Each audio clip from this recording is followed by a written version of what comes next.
Si yo no veo en un discípulo que yo estoy discipulando señales de vida, creo que estoy perdiendo el tiempo discipulándolo. Si yo veo una iglesia carnal donde yo soy el pastor, creo que estoy perdiendo el tiempo si no vemos fruto y vemos ya parejas que se están entregando a Cristo y no estamos realmente buscando entre ustedes vida. Nosotros tenemos la responsabilidad de buscar en mi novia, en mi novio, en mis hijos, en mi esposa, señales ¿de qué? De vida. Necesitan manifestar la vida de Cristo. ¿Y esto cómo lo hacen? Cuando yo veo que entro al cuarto de mis hijos y les apago la luz y veo que se acostaron con la Biblia junto, creo que ellos están manifestando señales de vida. Cuando yo me levanto en la mañana y entro al cuarto de Alan y lo veo de rodillas a las 6 de la mañana, creo que él tiene vida en Cristo. Cuando yo entro al cuarto de mis hijos y veo que no tienen pósters de mujeres ahí desnudas, sino que tienen cuadros de Cristo, creo que hay vida en Cristo en sus vidas. En fin, tenemos que estar buscando en nuestra familia señales de vida. Desde luego que primero en la familia para buscarlos después en los discípulos. Porque si yo no busco primero señales de vida en mis propios hijos y en mi propia casa, pues entonces ¿qué estoy haciendo? Buscando señales de vida en otras partes. Dice el dicho mexicano, podemos ser lámpara de la calle, obscuridad de nuestra casa. Entonces tenemos que buscar en nuestros discípulos, en nuestros hijos, señales de vida, fruto. Si no hay fruto hay que orar por ellos. Padre, tengo un hijo que no da fruto, no te ama, no lee la Biblia, no ora. Sus amistades, los libros que lee, las revistas que tiene, me hablan que no tiene vida. A concentrarnos, a orar por él. A orar por mi vecino que recibió a Cristo y no ha manifestado fruto. Tenemos que estar buscando fruto entre nosotros. Y a continuación dice Pablo en el versículo 14, a griegos y a no griegos, a sabios y a no sabios, soy deudor. Versículo 15, así que en cuanto a mí, estoy pronto a anunciarles el evangelio también a ustedes que están en Roma. Vemos aquí en el versículo 14 que Pablo divide al mundo, o más bien él repite lo que los griegos y los romanos tenían. El mundo de entonces estaba dividido en griegos y en no griegos, en sabios y en tontos. Así dice la palabra en griego, lo vamos a ver ahorita. Entonces los romanos creían que había dos clases de personas. Los griegos, que eran la gente culta y la gente educada. Y en otro lugar estaban los dos no griegos. Aquí la palabra no griegos, en el griego, es la palabra bárbaros. Así se escribe en griego, bárbaros. De donde obtenemos la palabra nosotros, bárbaros, que significa gente incivilizada. Y tenemos después la palabra que dice la Biblia, sabios y no sabios. Aquí la palabra sabios es la palabra griega sophos, que significa personas con conocimiento, personas que fueron a la escuela, personas educadas. Y la persona no sabia, se usa aquí la palabra griega anoetes, y significa una persona que no usa la mente, una persona tonta, un bruto, como decimos en el lenguaje corriente en México, una persona tarada, pero no tan tarada, ¿verdad? Simplemente una persona que no le gusta pensar, que no le gusta razonar, no le gusta todo, lo acepta sin absolutamente ningún análisis, es la persona anoetes. Ahora bien, Pablo nos está diciendo aquí entonces en estos versículos que todos los cristianos estamos en deuda. A nadie le hacemos el favor. Hermano, gracias por haber venido a mi casa. Hermana, no me dé las gracias. Es que gracias por haberme dado esto, no me dé las gracias. Porque después de que nosotros hemos visto lo que Cristo ha hecho por nosotros en una cruz, y cuando yo recibo el perdón de Cristo en mi vida, de ahí en adelante Cristo me manda a un mundo ¿a qué? A servirlos. Nos manda como siervos de toda la humanidad, porque Él me sirvió en la cruz y ahora yo voy al mundo y estoy en deuda con los cultos, con los ricos, con los pobres, con los educados y con los tontos. Con cualquier persona yo estoy en deuda. Entonces yo tengo que comenzar a entender que mi actitud hacia el mundo es de servicio, es de poder ayudarles, es de darles el ejemplo, es de vivir una vida donde ellos puedan ver en mi vida la vida de Jesucristo. Dice más adelante Pablo, Así que en cuanto a mí, estoy pronto a anunciarles el Evangelio a ustedes también que están en Roma. Vean 1 Corintios capítulo 9. Y vamos a ver que el cristiano tiene que estar listo. Tiene que ser lleno del Espíritu Santo todos los días, porque nunca sabemos a quién le vamos a testificar, principalmente en esta época de Navidad. Dice en 1 Corintios 9, 16 y 17, Pablo les escribe a los corintios y les dice lo mismo. Pues si anuncio el Evangelio, no tengo por qué gloriarme, porque me es, escuchen esto, impuesta necesidad. Y ay de mí si no anunciare el Evangelio. Por lo cual, si lo hago de buena voluntad, recompensa tendré. Pero si de mala voluntad, la comisión me ha sido encomendada. Pablo está diciendo que todos nosotros nos es impuesta la necesidad. Ahora, ¿querrá decir esto que Dios me está diciendo, Armando, y me echa manita de puerco Dios y me dice, predícale a esa persona? No, porque Pablo está diciendo que no puede haber una voluntad indispuesta para predicar. Entonces, ¿qué necesidad es la que un cristiano debe de sentir? Una necesidad que nos es impuesta por el Espíritu Santo, pero que no es forzada. ¿Saben ustedes qué significa esto? Si leen 2 Corintios capítulo 5, Pablo dice, porque el amor de Cristo me constriñe. El amor de Cristo me constriñe, por lo cual si uno murió por todos, entonces todos murieron. Significa que cuando un cristiano realmente tiene un encuentro con Cristo, cuando un cristiano recibe el perdón de Cristo, cuando un cristiano se hinca en las mañanas y ora y le dice, Padre Santo, ¿a quiénes quieres que les hable de tu amor? Es un cristiano, como decía mi hijo Alán, ¿con qué? Con una carga. Con una carga. El cristiano se siente constreñido en su alma al ver un mundo necesitado, al ver a mi papá, al ver a mis primos, al ver a tantos jóvenes en las drogas, en la inmoralidad, en el sexo. ¿No te constriñe eso a ti, hermano? ¿No te constriñe ver ahora en Navidad a toda tu familia ahogados de borrachos? ¿No te constriñe ver que la gente va a comprar canastas con 4 o 5 botellas de alcohol para festejar el nacimiento de aquel que murió por nosotros en una cruz? ¿No te constriñe a ti esas cosas? Si no te constriñen, déjame decirte algo. Si tú no estás constreñido por el pecado, tú tienes una relación no adecuada con el Señor Jesucristo. En otras palabras, en esta mañana estás diciendo, Padre, sinceramente, lo que el hermano me está diciendo es la verdad. A mí no me constriñe el mundo, a mí no me importa ver a mis hijos en las drogas, a mí no me importa lo que le pase a mi familia. Y si tú tienes este sentimiento, tú tienes en esta mañana que pedirle perdón a Dios y decirle en esta mañana, Señor, yo no tengo constreñimiento ni compasión por las almas. Y te pido que me perdones, y te pido que me muestres y me enseñes la forma en que yo debo sentirme con esa carga para ir al mundo a llevarles tu santo mensaje. Entonces Pablo, vean ahora ustedes 1 de Pedro capítulo 5, cómo Pedro pensaba también lo mismo. 1 de Pedro capítulo 5, versículo 2. Pedro sentía exactamente lo mismo que sentía el apóstol Pablo. Y él, escribiéndoles a los pastores, les dice lo siguiente. 1 de Pedro 5, versículo 2. Apacentad la grey de Dios, que está entre ustedes, cuidando de ella, no por fuerza, sino voluntariamente. No por ganancia deshonesta, sino ¿qué? ¿Sino con qué?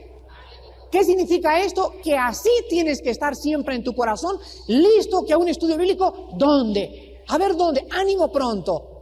Oye, que no puedo predicar, hermano Alducin, el domingo. ¿Puedes predicar tú? ¿En dónde? Estás buscando la oportunidad. Tu ánimo es pronto a estar ministrando la palabra de Dios. Ahora es triste, por ejemplo, que tú no tengas una relación adecuada con Cristo, ni una vida de oración continua con Cristo, y de repente vayas a tu escuela y llegue una muchacha y te diga, fíjate que quiero abortar. Y tú, ay, no lo hagas, manita, mira que manita, te va a castigar Dios, no lo hagas, manita. O que te llegue un muchacho y que te diga, oye, Juan, fíjate que Ayer me dieron a probar la mota anoche. Ay, pues qué feo la hierba, mi papá me dijo que no la fumes. Y en ese momento que se nos presenta la oportunidad de ayudarlos y de decirle, Juanita, es que tú no sabes lo que Cristo hizo por ti, y vienes con tu palabra o la tienes memorizada y eres llena del Espíritu Santo y le comparte la Biblia y la Biblia penetra en su corazón y haces que esa muchacha se convierta esa mañana antes de irse a su casa. Pero sin embargo, como no eras lleno del Espíritu Santo, perdiste la oportunidad de ayudar al prójimo. ¿No han visto ustedes también que en el trabajo ha habido personas, principalmente en la Navidad, que se acercan con la secretaria y, oye, fíjate que en mi casa la situación está muy difícil, mis papás se están divorciando o mi esposo me está abandonando, y tú eres cristiana y no tienes que decirle? ¿Te ha pasado? Yo creo que a todos nos ha pasado. Qué triste. ¿Cuál ánimo pronto? ¿Cómo puedes tú testificarle si no eres llena del Espíritu Santo? Pero si tú esa mañana te levantaste y oraste y leíste la Escritura y le pediste a Dios, oh Dios, lléname de tu Espíritu esta mañana y dame sabiduría, porque hay muchas personas a mi alrededor, en el metro, en el trabajo, de ida y vuelta a mi trabajo, que tienen problemas y yo soy enviado a predicarles tu palabra. Oh Dios, dame la palabra necesaria para ayudar al prójimo que me rodea. Y así pasó el 85, enero, febrero, marzo, abril, y quiero preguntarte, ahora que acaba este año, ¿cuántas oportunidades perdiste de no compartir el Evangelio con ánimo pronto porque tú no estabas lleno del Espíritu Santo? Ojalá que el año 86, quiero decirte una cosa, el 85 no lo recuperamos con nada. Las oportunidades que perdimos en el 85 jamás las volvemos a recuperar. Nunca más. Entonces hay que comenzar el otro año con una nueva visión del Dios que estamos sirviendo, con la comisión que nos ha sido encomendada, e ir al mundo llenos del Espíritu Santo para compartir las nuevas que Dios estaba en Cristo perdonándonos a todos nosotros nuestros pecados. Dice Pablo, estoy pronto a anunciarles el Evangelio. Vean ustedes también ahora el versículo 16, que por estas razones el apóstol Pablo llega al clímax del Evangelio en este capítulo y les dice lo siguiente: porque no me avergüenzo del Evangelio, no me da pena, porque es poder de Dios para salvación a todo aquel que cree, al judío primeramente y también al griego. Pregunta, ¿es posible que haya cristianos que se avergüencen del Evangelio? ¿Es posible? Sí, es posible. Vean ustedes Marcos 8:38, por lo cual el Señor Jesucristo dijo estas palabras: sí es posible que haya cristianos que se avergüencen de Cristo. Y dice Marcos 8:38, porque el que se avergonzare de mí y de mis palabras, o sea, de la Biblia, en esta generación adúltera y pecadora, el Hijo del Hombre se avergonzará también de él cuando venga en la gloria de su Padre con los santos ángeles. Los que escucharon el mensaje de este lunes que hablé sobre el tribunal de Jesucristo, ahí está el cassette a la salida, los que lo quieran, fue la clausura de Apocalipsis. Yo les decía que los cristianos, cuando venga Cristo, va a haber dos tipos: los que van a decir Padre, y las lágrimas por última vez van a ser enjugadas al verlo, o el corazón se nos va a saltar del pecho al ver a nuestro Salvador, que ya se acabó todo, vámonos ya de esta tierra, dejamos aquí todo abajo. Pero al mismo tiempo va a haber cristianos, dice en Primera de Juan, que se van a alejar avergonzados de Cristo. O sea, lo van a ver, pero no va a ser el gozo de verlo así, decirle, oh Dios, gracias porque ahora sí estoy contento, sino que en el momento que vean a Cristo les va a dar vergüenza verlo, aun cuando son salvados. Les voy a dar un ejemplo.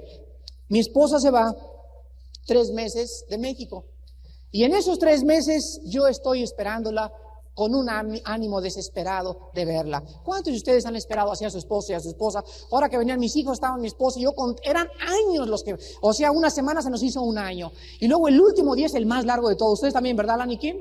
Me imagino que estaban ahí en Marcoma contando los minutos y el avión y ya no llega el avión y esperar en la sala. Se hacen años. Bueno, ustedes imagínense que durante los 3 meses que mi esposa se va, yo cometo adulterio. Y cuando llega mi esposa, ustedes creen que, digo, yo tengo ganas de abrazarla, pero en ese instante yo estoy manchado. Yo estoy avergonzado, yo estoy apenado de que cuando yo la abrace, no la pueda mirar a los ojos, con ojos transparentes, y le pueda decir, estos 3 meses te he esperado puro y casto en mi corazón. Ya no puede haber una sinceridad porque mi vida la manché. Si tú tienes un novio y se va a Guadalajara durante 3 meses y él se va con otra muchacha y regresa a verte, él va a regresar con vergüenza. ¿Por qué? Porque él sabe que te fue infiel en Guadalajara. Pues así cuando venga Cristo, va a haber cristianos manchados con pecado. Los va a encontrar Cristo con pecado, son salvos, pero los va a encontrar en pecado y esos cristianos van a tener vergüenza. Vean ustedes ahora, 2 de Timoteo, capítulo 1. Gracias. 2 de Timoteo, capítulo 1, versículo 8, 12 y 15. ¿Cuántos de ustedes en el año del 85, en una reunión de familia, les dio vergüenza? Así se llama, literalmente les dio vergüenza. ¿Cuántos de ustedes en la escuela comenzaron a hablar a los amigos de la evolución y que venimos del chango y a ustedes les dio vergüenza de hablar de Cristo, de decirles eso es una mentira, la religión no salva, amigos, Cristo salva, la palabra de Dios, etcétera, etcétera? ¿A cuántos de ustedes les pasó eso en este año? Dice 2 de Timoteo capítulo 1, el apóstol Pablo, sabiendo que el joven Timoteo era un joven tímido y vergonzoso, le dice en el versículo 8 las palabras siguientes, y le dice así: por tanto, ¿qué cosa? No te avergüences de dar testimonio de nuestro Señor, ni de mí preso suyo, sino ¿qué cosa? Participa de las aflicciones por el Evangelio según el poder de Dios. ¿Qué significa sufrir por Cristo? Significa ser objeto de burla. Cuando tú te avergüenzas y no hablas de Cristo, ¿por qué lo haces? Porque temes ¿a qué cosa? A la burla. ¿Qué van a decir de mí? ¿Me van a decir religioso? ¿Me van a decir tonto? ¿Me van a decir fanático? ¿Me van a decir ya cambiaste de religión? Pues precisamente Cristo nos envió al mundo ¿a qué cosa? A que comenzáramos a entender que la gente se va a burlar de nosotros. Se tienen que burlar de nosotros. Y les voy a decir por qué se tienen que burlar de nosotros en unos minutos. Vean ustedes ahora el versículo 12. Ahí mismo el versículo 12. Por lo cual asimismo padezco esto. O sea, está hablando de las burlas. Pero no me avergüenzo. Y Pablo lo dice, ¿por qué? Porque yo sé. Aquí está el asunto. No me da pena porque yo sé a quién he creído. Y estoy seguro que es poderoso para guardar mi depósito para aquel día. Cuando tú te levantas en el salón de clases y les hablas a tus alumnos de Cristo y les dices a tus amigos eso y se levantan las burlas y las críticas, en ese momento algo te domina, algo te controla que no permite que las críticas causen daño psicológicamente en tu corazón. ¿Por qué? Porque cuando tú te paras, tú sabes que tú eres el que estás bien y ellos son los que están mal. Y esta seguridad nos la da el Espíritu Santo. Te paras en Navidad y señores, en esto quiero aprovechar para decirles esto y esto y esto, y va a haber así personas viniendo con el chiclote. No les hagas caso. No les hagas caso, que no te dé pena. Y cuando tú te paras y tienes ese valor para hablar en medio de un mundo escéptico y un mundo hostil, es porque tú sabes y yo sé que Él vive. Y eso nos hace tener valor de pararnos enfrente de 30,000 personas. De pararnos enfrente del presidente de la República y ver al presidente de la República como un hombre culto, un hombre bueno, un hombre moral, etcétera, etcétera, pero nosotros sabemos a quién hemos creído y sabemos que en ese momento Él no tiene nada que darnos. Nosotros tenemos todo para darle, el compartir el evangelio de la salvación en Jesús. Vemos a nuestra familia y le compró tu tío un Chrysler Córdoba en Navidad a su esposa, el otro le compró una casa en Cocoyoc y todos, ¡ay! Las joyas y los regalos, etcétera, etcétera. Y nosotros vamos en medio de ellos a darles el mejor regalo que puedan recibir.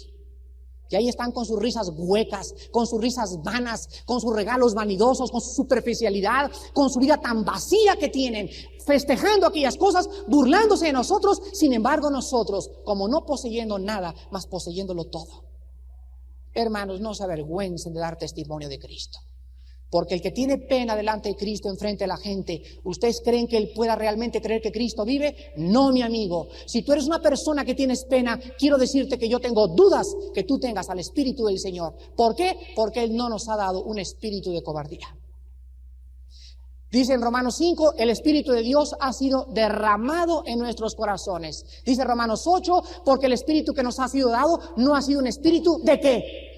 De esclavitud. ¿Para estar en qué? En temor.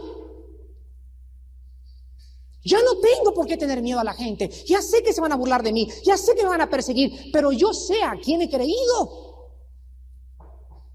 Entonces ese Espíritu Santo que me ha dado Dios, dice Hechos 1:8, y me serán ¿qué cosa? ¿Qué cosa?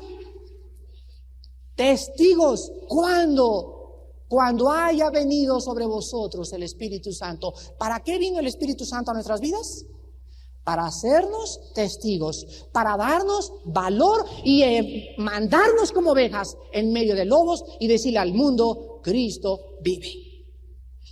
Ahora, el mundo en que vivimos, el mundo que nos rodea, es un mundo que ama el ateísmo, ama la evolución, ama la mentira, ama las filosofías, ama la inmoralidad. Tú en esta Navidad vas a encontrar que tu prima se va a levantar y va a decir, anoche vi un ovni y nadie se va a burlar de ella. Otro se va a decir, estoy teniendo radiaciones, me pongo debajo de una pirámide y me da así como que arranque y no arranque, como que cosquillitas, y ahí estoy debajo de la pirámide y nadie se va a reír de ella. Le va a preguntar, oye, ¿de veras? Oye, mijito, ¿no me compras una pirámide de Año Nuevo? Pero les hablas de Cristo e inmediatamente el nombre de Jesús, el nombre que es sobre todo nombre, desata la persecución, porque los demonios que los controlan pueden escuchar que están bajo de pirámides y están tomando baños de energía y se fueron a Japón y estuvieron con los budas y ahora son gurús y nadie se va a burlar de ellos. Pero en cuanto el nombre de Jesús se proclama, los demonios levantan persecución contra nosotros. Vean Colosenses capítulo 2, versículo 8. Pablo, escribiéndole a la iglesia de Colosas, les dice a estos hombres que creían que podían agregar al cristianismo el misticismo, Cristo más la filosofía, Cristo más las tradiciones, Cristo más otra cosa, les dice en el capítulo 2, versículo 8, estas palabras: miren que nadie los engañe por medio de ¿qué? De filosofías. Este va a ser mi mensaje del 18 de enero en el Hotel Marisabel, las filosofías y Cristo. Vamos a analizar todas las filosofías para mostrar, llévense a intelectuales a este próximo desayuno, para que salgan con la cola entre las patas. Miren que nadie los engañe por medio de filosofías y huecas sutilezas según las tradiciones de los hombres, conforme a los rudimentos del mundo y no según Cristo. Entonces el mundo que nos rodea, Juanita Pérez en la fiesta de hoy en la noche va a decir que ella es gurú en el 85. La otra va a decir que está en la Dianética. La otra va a decir que se fue y se va a la India. La otra cada quien trae su rollo y todos se comparten sus rollos y nadie se burla de nadie. Pero en cuanto un cristiano da testimonio de Cristo, inmediatamente viene la persecución. ¿Por qué? Porque escuchen lo que les voy a decir. Todo el sistema de pensamiento, y me estoy refiriendo a las filosofías que no tienen su origen en la Biblia, todos los sistemas de pensamiento filosóficos y cualquier corriente del pensamiento humano choca, es diametralmente opuesto, es totalmente diferente al pensamiento divino en este libro. Todo lo que el hombre tiene de sí mismo, de donde el hombre lo obtuvo del mundo, de los gurús, del pensamiento, las tradiciones de los hombres. Y todo el sistema de pensamiento humano está diametralmente opuesto al pensamiento de Dios. Ustedes entienden ahora lo que Isaías dijo en el capítulo 55. Mis pensamientos no son vuestros pensamientos. O sea, nuestro sistema de pensar es totalmente contrario al sistema de la Biblia. Y mis caminos son diferentes a vuestros caminos. Ahora escuchen lo que dice Cristo. Así como los cielos son más altos que la tierra, quiero que escuchen esto, esa misma distancia que hay entre el cielo y la tierra, que es infinita, ese mismo infinito divide mis pensamientos de vuestros pensamientos. Entonces viene, ¿qué cosa? El choque. Y nosotros, ¿qué dice 1 Corintios 2? Poseemos la mente de Cristo. ¿Ven por qué chocamos? Entonces yo llego a una reunión, yo llego a la escuela con el sistema de pensamiento divino gobernado en un pensamiento humano que está aquí abajo, y inmediatamente hay cortocircuito. Salen las chispas inmediatamente, y cuando salen las chispas hay cristianos que dicen, ya no regreso, ya no hablo, ya me da pena, ya no quiero abrir la boca, y comienzan a intimidarse y a ser intimidados. ¿Por qué? Por el sistema de pensamiento humano. Cuando tú conoces este pensamiento de Dios, los barres, los trapeas, los machacas, los pisas y los haces chicharrón. Por eso dice la Biblia que la palabra de Dios more en abundancia en vuestros corazones. Porque cuando alguien conoce este libro, esta persona se puede parar enfrente de filósofos, de ateos, con 5 premios Nobel, etcétera, etcétera, y no hay argumentos ni altivez que se levante contra el conocimiento de Dios. Dice 2 Corintios 10, llevando cautivo, ¿qué cosa? Todo pensamiento. La palabra de Dios, cuando sale, cautiva a la filosofía del mundo y la trae presa a los pies de la cruz. Vean ustedes ahora a continuación que en el versículo 16 Pablo sigue diciendo, a mí no me da vergüenza. Yo no tengo pena delante de nadie. Ya vimos en primer lugar porque él entiende que el evangelio es realmente el poder de Dios. Dice el versículo 16, no me avergüenzo del evangelio porque es poder. Aquí se usa la palabra dunamis, de donde tenemos la palabra dinamita. La palabra es, el evangelio es un poder explosivo. ¿Pero para qué es esta explosión? Para salvación a todo aquel que cree. Escuchen esto. Dios escogió que cuando nosotros levantáramos este libro, o cuando yo estuviera hablando las palabras de este libro, cuando yo hablara las palabras de la palabra de Dios, y no mi filosofía, ni mi pensamiento, ni mi verdad, sino el mensaje que está aquí, y yo fuera leal y fiel a este mensaje, y no mezclar este mensaje con mis pensamientos, sino que lo predicara así a rajatabla como dice la Biblia. Dios dice que al comunicar yo este mensaje sin mezclar el pensamiento humano, mis palabras contendrían ¿qué cosa? ¿Qué cosa? Poder. Vean Colosenses capítulo 1. Contendrían un poder sobrenatural que haría explosión en los corazones que lo escucharan. Colosenses capítulo 1, versículos Colosenses capítulo 1, del 3 al 6. Colosenses 1, versículos del 3 al 6. Escuchen estas palabras. Siempre orando por vosotros, dando gracias a Dios Padre de nuestro Señor Jesucristo, habiendo oído de vuestra fe en Cristo Jesús y del amor que tenéis a todos los santos, a causa de la esperanza que os está guardada en los cielos, de la cual ya habéis, ¿qué cosa?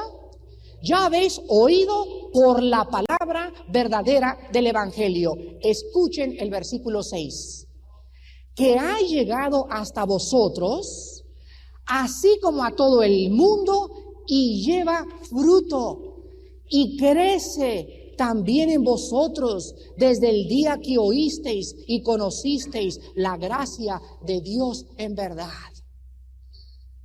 Desde el momento que yo oí hace 10 años, hace 12 años cuando me convertí yo, el evangelio, venían en esas palabras algo que yo no entendía, que entraron a lo más profundo de mi corazón. En ese momento yo me acuerdo, no comprendía muchas cosas, pero en ese momento yo sentí en mi alma que yo necesitaba a Cristo en mi corazón, que yo necesitaba el perdón de Dios. Y en ese momento le dije: Padre Santo, sé propicio a mi pecador. Él entró a mi vida en la persona del Espíritu Santo, y desde ese momento en que la palabra fue, ¿qué cosa? Sembrada en mi corazón, esa palabra aquí, ¿qué cosa dice Colosenses? Está creciendo, tiene vida. Mis palabras son espíritu y son vida. Vean 1 Tesalonicenses, capítulo 2, versículo 13. Ahí denle la vuelta a Colosenses y está Tesalonicenses.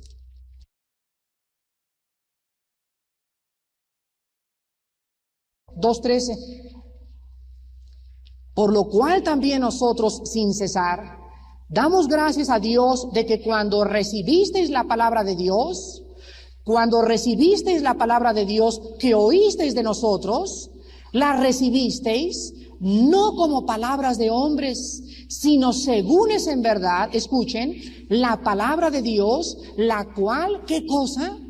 Actúa en vosotros los creyentes. Cada vez que ustedes van a un estudio entre semana, cada vez que vienen ustedes aquí el domingo, ¿a qué vienen? Vienen a comer.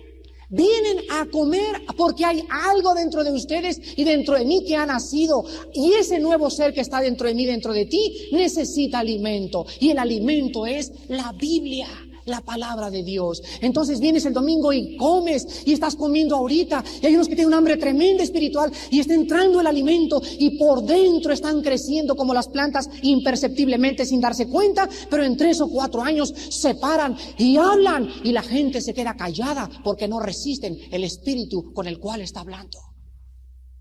Es un cristiano lleno de la palabra de Dios. Ahora, en último lugar, vean 1 Corintios 1:18. Oh, si comprendieran ustedes que hay poder en la palabra, hermanos. Es el poder de Dios. En la palabra está contenido el poder de Dios, el poder para resucitar de entre los muertos. 1 Corintios 1:18 dice Pablo: porque la palabra de la cruz, o sea, el evangelio, ¿es qué cosa? A unos es locura totalmente. ¿A quiénes? A los que se pierden. Pero a los que se salvan, esto es a nosotros, ¿es qué cosa? Poder de Dios. Escuchen esto. Dios, dice la Biblia, que en el principio no había absolutamente nada. Ahora, en el libro del Génesis se usan 3 palabras hebreas para crear. Cuando Dios dice, en el principio Dios hizo los cielos y la tierra, ahí se usó la palabra hebrea bara, con B grande, que significa crear de la nada. O sea, así donde no hay carencia de energía, donde no existe energía, Dios creó algo. Ahora, hay otro tipo de creación. El tipo de creación de que cuando ya existe algo, de eso que existe, Dios agarra como la tierra que ya existía, y de la tierra que ya existía forma el cuerpo humano. Dios no dijo que sea el hombre y el hombre ¡pum!, apareció. No, Dios creó al hombre de algo que ya existía físicamente, pero espiritualmente sopló de nosotros su propia naturaleza, la vida de Dios, y la recibió el hombre, y el hombre se convirtió en una alma viviente. Ahora escuchen esto.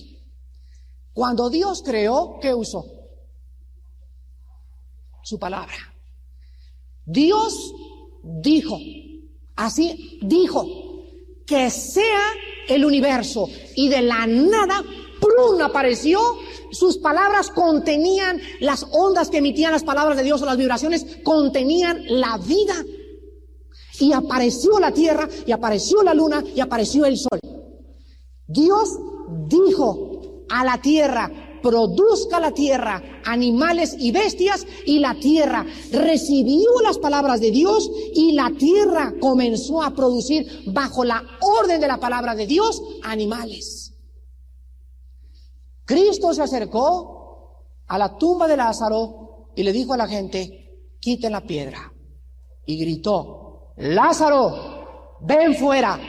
Pues el cuerpo de Lázaro estaba aquí, su alma y su espíritu ya se habían separado de su alma y su cuerpo, y cuando oyó el espíritu de Lázaro y el alma de Lázaro las palabras de Cristo, regresaron al cuerpo, dice Santiago que el cuerpo sin el espíritu no tiene vida. Entonces regresó el espíritu al cuerpo de Lázaro, y al regresar el espíritu de vida al cuerpo de Lázaro, el espíritu que tiene la vida levantó a Lázaro entre los muertos, y Lázaro salió caminando. ¿Qué fue lo que produjo la resurrección de Lázaro? La palabra de Cristo. Jesús dijo, vendrá la hora cuando los que están en las tumbas, ¿qué? Oirán, ¿qué cosa? La voz de Cristo. Los que la oigan, resucitarán. Y los que no, permanecerán para condenación. ¿Cómo pueden los que no creyeron en vida escucharla cuando están muertos? Entonces, la Biblia nos dice que el poder con que Dios creó el universo, el poder con que Dios Cristo sacó a Lázaro entre los muertos, el poder que usa Dios para dar vida está contenido en este libro. Mis palabras son espíritu y son vida. Aquí está el poder de Dios. Aquí está. Y este libro yo lo amo con todo mi corazón. Porque si yo vivo cerca de este libro, ¿qué tengo? Poder. Poder. Porque es la palabra la que me da el poder. Si yo agarro este libro y lo meto en mi mente y mis pensamientos los empapo con este libro, ¿qué tengo en mi mente? Poder. Para vencer las tentaciones, para vencer el pecado, para tener una vida victoriosa. Cuando yo amo este libro y lo medito día y noche en mi corazón, entonces se está levantando con el influjo de este libro en mi vida un hombre de Dios. Se está levantando un predicador. Se está levantando una mujer con un poder sobrenatural. Se está levantando un árbol que está plantado junto a corrientes de agua porque está chupando de este libro la vida, y el árbol va a crecer grande, y cuando vengan las lluvias y cuando venga el viento siempre producirá fruto y su hoja no caerá, por cuanto en la palabra ha hecho el hombre su corazón. Hermanos, por esto no me avergüenzo del evangelio. ¿Cómo me puedo avergonzar cuando he descubierto lo que este mensaje contiene? Oremos. Padre Santo que estás en el cielo, tú nos has dejado tu poder en tu palabra. Los hombres y las iglesias y las organizaciones piden más poder, sin saber que lo tienen, pero no lo explotan. Porque no entienden, no hemos entendido que la vida de poder, el poder de una iglesia, el poder de una organización se encuentra en tu palabra. Y cuando los hombres abandonan la fuente de tu poder y comienzan a buscar en las experiencias, en otras revelaciones, en otros sistemas de pensamiento ajenos a tu palabra, este poder, van a descubrir cuán frustradas vivirán sus vidas y cuán lejos y carentes de poder tendrán sus vidas delante de sus familias y delante de ti. Padre Santo, enséñanos a amar tu palabra, a memorizarla todos los días, a meditarla todos los días, a ser llenos de ella, porque ella es el poder de Dios. Santifícalos en tu palabra. Tu palabra es verdad. Oh Dios, tu palabra hace sabio a los sencillos, ilumina a los sabios. Tu palabra tiene el poder entero del universo, Señor, y es en ella en la que deberíamos de meditar. Tu palabra es perfecta, que convierte el alma. Tu testimonio es fiel, hace sabio al sencillo. Tu palabra es recta, alegra el corazón. Tu palabra es pura, alumbra los ojos. El temor de tu palabra es limpio, permanece para siempre. Toda tu palabra es verdad, toda ella es justa. Deseable es más que el oro, y más que el mucho oro afinado. Tu palabra es más dulce que la miel, y que la misma miel que destila del panal.